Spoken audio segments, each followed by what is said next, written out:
बहुत सारे यूट्यूबर्स के साथ एक न एक दिन ये प्रॉब्लम जरूर आती है कि चैनल पर रीयूज्ड कंटेंट का इशू आ जाता है। जब यूट्यूब आपको ये बोलता है कि आपका कंटेंट रीयूज्ड है, तो उस वक्त सबसे पहला रिएक्शन घबराना होता है। लोग सोचते हैं कि चैनल खत्म हो गया, मोनेटाइजेशन कभी वापस नहीं मिलेगा या सारी मेहनत बर्बाद हो गई। लेकिन सच ये है कि रीयूज्ड कंटेंट का इशू सीरियस जरूर होता है, लेकिन अगर सही तरीके से हैंडल किया जाए तो इसे ठीक भी किया जा सकता है। सबसे पहले यह समझना जरूरी है कि रीयूज्ड कंटेंट होता क्या है। रीयूज्ड कंटेंट का मतलब सिर्फ यह नहीं होता कि आपने किसी और का वीडियो कॉपी कर लिया। कभी कभी आपका खुद का कंटेंट भी री यूज्ड कैटेगरी में आ सकता है, अगर यूट्यूब को लगता है कि उसमें ओरिजिनलिटी या ट्रांसफॉर्मेशन नहीं है। जैसे बिना आवाज के सिर्फ क्लिप्स जोड़ देना, सिर्फ स्क्रीन रिकॉर्डिंग चला देना या दूसरों के वीडियो को थोड़ा सा कट करके अपलोड कर देना। ये सब चीजें रीयूज्ड कंटेंट में आ सकती हैं। जब आपको रीयूज्ड कंटेंट का मेल या नोटिफिकेशन आता है, तो सबसे पहला काम यह है कि आप पैनिक न करें। जल्दी जल्दी अपील लिख देना बिना समझे सबसे बड़ी गलती होती है। अपील तभी काम करती है जब आप सच में अपना कंटेंट इंप्रूव कर चुके हो। अगर आपने बिना चेंजेस किए अपील कर दी, तो रिजेक्शन के चांसेस बहुत ज्यादा हो जाते हैं। इसके बाद आपको अपने चैनल के पुराने वीडियो को ईमानदारी से देखना होगा। ये सोचना होगा कि कौन कौन से वीडियो में आपने खुद का प्रयास कम डाला है। अगर आप सिर्फ movie clips, motivational speech, podcast clips या रील्स डाउनलोड करके बिना कुछ ऐड किए अपलोड कर रहे थे, तो समझ लो कि वही सबसे बड़ा कारण है रीयूज्ड कंटेंट का। रीयूज्ड कंटेंट को ठीक करने का पहला स्टेप होता है अपने कंटेंट का फॉर्मेट बदलना। सिर्फ क्लिप्स दिखा देने के बजाय अपनी आवाज जोड़ो, अपना चेहरा दिखाओ, अपनी व्याख्या दो। जब आप किसी दूसरे के कंटेंट पर अपना ओपिनियन, एनालिसिस या एक्सपीरियंस ऐड करते हो, तब यूट्यूब उसे ट्रांसफॉर्मेड कंटेंट मानता है। ये ट्रांसफॉर्मेशन जितनी ज्यादा स्ट्रांग होगी, उतना ही सेफ आपका चैनल होगा। बहुत लोग सोचते हैं कि सिर्फ वॉइस ऐड कर देने से रीयूज्ड कंटेंट का इशू खत्म हो जाएगा, लेकिन सिर्फ वॉइस भी काफी नहीं होती। आपकी वॉइस में वैल्यू होनी चाहिए। आप क्या नया बता रहे हो, क्या सिखा रहे हो, क्या एक्सप्लेन कर रहे हो, ये सब मैटर करता है। अगर आप सिर्फ वीडियो चला के बीच बीच में हाँ दोस्तों देखिए बोल रहे हो, तो यूट्यूब उसे भी रीयूज्ड ही मान सकता है। अगर आपका चैनल मोनेटाइजेशन से हटा दिया गया है, तो सबसे पहले आपको यह तय करना होगा कि आप पुराने वीडियो को हटाएंगे या प्राइवेट करेंगे। आमतौर पर सबसे अच्छा विकल्प उन वीडियो को प्राइवेट कर देना होता है जो स्पष्ट रूप से पुनः उपयोग की गई श्रेणी में आते हैं। सारे वीडियो डिलीट करना जरूरी नहीं होता, लेकिन रिस्की वीडियो को हटाना बहुत जरूरी होता है। उसके बाद आपको कम से कम कुछ नया ओरिजिनल कंटेंट अपलोड करना होगा।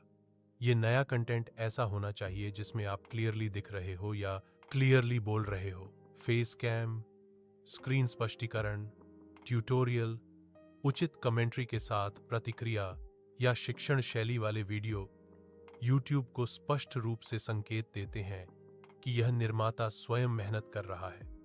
पुनः उपयोग की गई सामग्री की समस्या के बाद अपील करते समय आपको अपनी गलती मान लेनी चाहिए। ये बोलना कि मैंने कोई गलती नहीं की, अपील को कमजोर बना देता है। बेहतर होता है ये बोलना कि आपने अपने कंटेंट को इंप्रूव किया है, आपने पॉलिसी समझी है और आगे से ओरिजिनल और वैल्यू बेस्ट कंटेंट बनाएंगे। मुझे अपील में कभी भी ये मत लिखो कि मुझे मोनेटाइजेशन चाहिए या मैंने बहुत मेहनत की है। यूट्यूब इमोशंस पर नहीं, रूल्स पर काम करता है। अपील में सिर्फ ये दिखाओ कि आपका कंटेंट अब पॉलिसी के हिसाब से है। सरल भाषा, स्पष्ट स्पष्टीकरण और आत्मविश्वास बहुत महत्वपूर्ण होता है। एक और चीज जो बहुत लोग इग्नोर कर देते हैं, वो है कंसिस्टेंसी। रीयूज्ड कंटेंट के बाद अगर आप 1-2 वीडियो डालकर ही अपील कर देते हो, तो चांसेस कम हो जाते हैं। बेहतर होता है कि आप कम से कम 7-10 मजबूत मूल वीडियो अपलोड करें, ताकि यूट्यूब को स्पष्ट रूप से दिखे कि आपका चैनल दिशा बदल चुका है। भविष्य में पुनः उपयोग की गई सामग्री से बचने के लिए एक सरल नियम का पालन करें। अगर आप किसी और के कंटेंट का उपयोग कर रहे हो तो ये सोचो कि अगर ओरिजिनल क्रिएटर ये वीडियो देखे तो क्या वो बोलेगा कि हाँ, इस बंदे ने मेरी वीडियो को कुछ नया बनाया है। अगर जवाब हाँ है, तभी उसे अपलोड करो। अपने चैनल को एक ब्रांड की तरह ट्रीट करो, शॉर्टकट की तरह नहीं। पुनः उपयोग की गई सामग्री शुरू में आसान लगती है, लेकिन लंबे समय में वही चैनल के लिए सबसे बड़ा खतरा बन जाता है। मूल सामग्री थोड़ी धीमी गति से बढ़ती है, लेकिन सुरक्षित होती है, मजबूत होती है और भविष्य के लिए सुरक्षित होती है।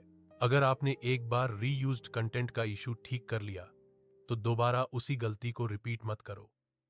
YouTube सेकंड चांस देता है, लेकिन बार बार सेम मिस्टेक पर एक्शन और स्ट्रिक्ट होता जाता है। इसलिए अभी का डिसीजन आपके पूरे YouTube करियर को डिसाइड कर सकता है। सबसे आखिर में ये याद रखो कि YouTube पर सफलता का कोई शॉर्टकट नहीं होता।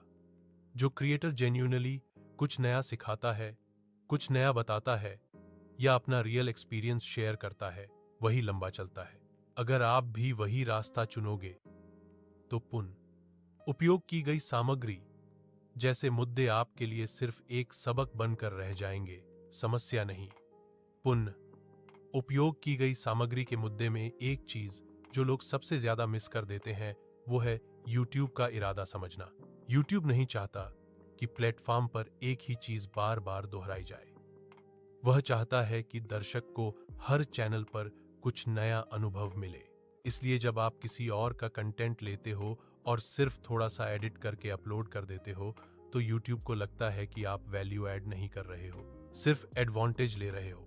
बहुत लोग बोलते हैं कि उन्होंने कॉपीराइट फ्री वीडियोस यूज किए थे, फिर भी रीयूज्ड कंटेंट आ गया। यहां यह समझना जरूरी है कि कॉपीराइट मुक्त और पुनः उपयोग की गई सामग्री दोनों अलग चीजें हैं। कॉपीराइट मुक्त होने का मतलब सिर्फ इतना होता है कि आप कानूनी समस्या में नहीं हो, लेकिन इसका यह मतलब नहीं होता कि YouTube आपके कंटेंट को मूल मान लेगा। अगर आपने कॉपीराइट मुक्त क्लिप्स को बिना किसी सार्थक बदलाव के इस्तेमाल किया है, तो वो भी पुनः उपयोग की गई सामग्री के अंदर आ सकता है। इस समस्या से निकलने के लिए आपको अपने चैनल की दिशा बिल्कुल स्पष्ट करनी पड़ती है। यह तय करना पड़ता है कि आगे आप किस तरह का कंटेंट बनाने वाले हो। अगर पहले आप सिर्फ क्लिप्स आधारित सामग्री बना रहे थे, तो अब आपको स्पष्टीकरण, शिक्षण या कमेंट्री आधारित सामग्री पर स्थानांतरित होना होगा।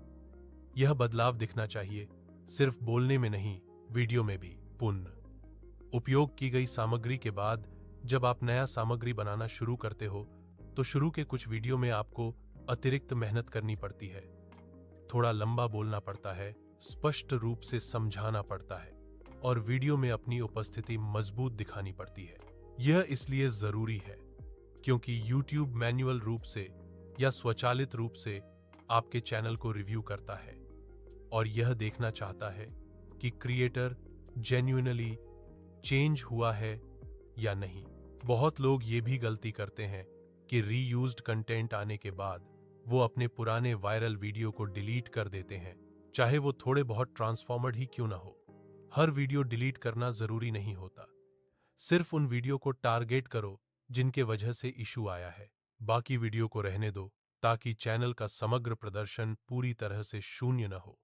अपील के समय एक और आम गलती होती है कि लोग बहुत ज्यादा तकनीकी भाषा का उपयोग करते हैं या बहुत ज्यादा लंबा स्पष्टीकरण लिख देते हैं। अपील छोटी, स्पष्ट और ईमानदार होनी चाहिए। YouTube के समीक्षक के पास ज्यादा समय नहीं होता, इसलिए अगर आप सरल शब्दों में स्पष्ट रूप से दिखा दें कि आपने क्या गलती समझी और क्या बदलाव किया, तो सफलता की संभावनाएं बढ़ जाती हैं। पुनः उपयोग की गई सामग्री की समस्या के बाद एक और चीज जो बहुत काम आती है, वह है चैनल ट्रेलर या पिन की गई वीडियो। एक ऐसी वीडियो बनाओ जिसमें आप स्पष्ट रूप से बताते हो कि आप कौन हो, आपका चैनल किस बारे में है और आप क्या मूल मूल्य देने वाले हो। यह वीडियो YouTube को भी संकेत देती है और दर्शकों को भी कि चैनल अब गंभीर और मूल है। लाइव वीडियो भी पुनः उपयोग की गई सामग्री के बाद चैनल को सुरक्षित बनाने में मदद करते हैं। लाइव में आप सीधे दर्शकों से बात करते हो, सवाल के जवाब देते हो और अपनी वास्तविक उपस्थिति दिखाते हो। YouTube लाइव कंटेंट को उच्च मौलिकता संकेत मानता है, इसलिए अगर संभव हो तो कुछ लाइव सत्र भी करो।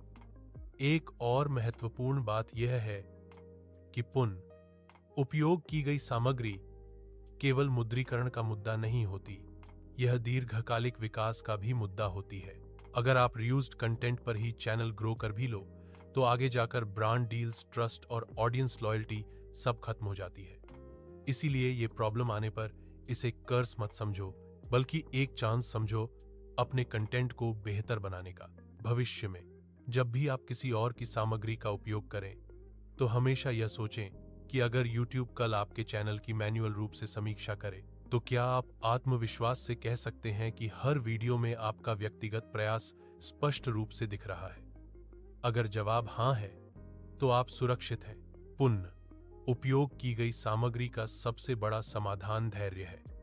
बहुत से लोग एक ही अपील अस्वीकार होने के बाद हार मान लेते हैं, लेकिन जो निर्माता रुकता है, सीखता है और सुधार करता है, वही अंततः मुद्रीकृत होता है। YouTube में समय लगता है, लेकिन जो सही तरीके से खेलता है उसके लिए प्लेटफॉर्म हमेशा खुला रहता है।